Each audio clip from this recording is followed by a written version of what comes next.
لڑکی سے حرام ریلیشن شپ رکھا, پھر پتا چلا کہ اس لڑکی سے شادی نہیں ہو سکتی, ریلیشن شپ توڑ سکتے ہیں, اس کو بہت دکھ ہوگا, تو کیا اس کا گناہ تو نہیں ہوگا؟ حرام ریلیشن شپ رکھنا بہت بری حرکت ہے, چاہے آپ نے اس سے شادی کرنی ہو یا نہ کرنی ہو. یہ آج کل سیکولر لبرل لوگ ہیں, اور آج کل سیکولر انٹیاں اس چیز کو پروموٹ بھی کر رہی ہیں کہ جی ہم کسی اجنبی آدمی سے کیسے شادی کر لیں جس کو کبھی دیکھا نہ ہو, جس کے قریب کبھی رہے نہ ہو. ارینج میرج کی مخالفت کر رہی ہوتی ہیں اس طرح کی انٹیاں آ کے آج کل مختلف پروگرامز میں. تو کیونکہ ظاہر ہے الخبیثات للخبیثین, قرآن کہتا ہے ناپاک مردوں کو ناپاک عورتوں میں, ناپاک عورتوں کو ناپاک مردوں میں دلچسپی ہوتی ہے. اسلامی سوسائٹی میں صدیوں سے ارینج میرج ہوتی رہی ہیں جو بڑی کامیاب ہوتی رہی ہیں.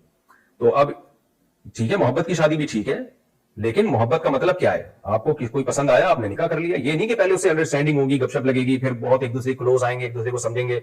وہی گدے گھوڑوں والا نظام جو مغربی دنیا میں ہے, سمجھتے سمجھتے 50 سال ہو جاتے ہیں, حرام بچے پیدا ہوتے ہیں, کم وقت اس کے بعد جا کے شادی کر رہے ہوتے ہیں. تو ہماری سوسائٹی میں بھی جو لبرل انٹیاں ہیں اور لبرل لوگ ہیں وہ اسی کلچر کو پروموٹ کرنا چاہتے ہیں. تو اٹھا کر پھینک دو باہر گلی میں, نئی تہذیب کے انڈے ہیں گندے. تو اس لیے یہ حرام ریلیشن جو آپ نے رکھا یا کسی نے بھی رکھا کبیرہ گناہ کا مرتکب ہوا.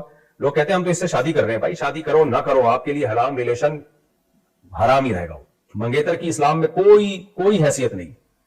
جب تک وہ بیوی نہیں بن جاتی تو وہ آپ کے لیے بالکل اجنبی ہے. تو منگیتر کا اسلام میں کوئی تصور, یعنی منگنی کا تو کوئی تصور ہی نہیں ہے, نہ منگیتر کا کوئی تصور ہے. تو اس لیے آپ نے اس سے حرام ریلیشن رکھا, آپ شادی کریں نہ کریں, اگر بعد میں پتہ چلا اس سے شادی نہیں ہو سکتی تو بہرحال آپ اس سے رشتہ توڑ دیں. جتنی زیادہ ڈپریشن میں جائے گی اتنا زیادہ آپ کو ثواب ملے گا, اور وہ آپ سے رشتہ توڑے گی, آپ جتنا ڈپریشن میں جائیں گے اس کو آپ کو تڑپانے کا اتنا ہی زیادہ ثواب ملے گا. میاں بیوی ایک دوسرے کو خوش کرتے ہیں, اللہ خوش ہوتا ہے. زانی ایک دوسرے کو خوش کرتے ہیں, زانیہ کو اللہ ناراض ہوتا ہے. تو اس لیے الحب فی اللہ والبغض فی اللہ, ہماری محبت بھی اللہ کے لیے, ہماری نفرت بھی اللہ کے لیے. تو اس لیے گرل فرینڈ بوائے فرینڈ ایک دوسرے کا جتنا دل دکھائیں گے اللہ اتنا خوش ہوگا. تو ان کو اس ریلیشن کو اللہ کی خاطر ذبح کر دیں, قربان کر دیں, اور جس نے کھمبے سے لٹکنا ہے لٹک جائے, جا کے برباد ہو جائے.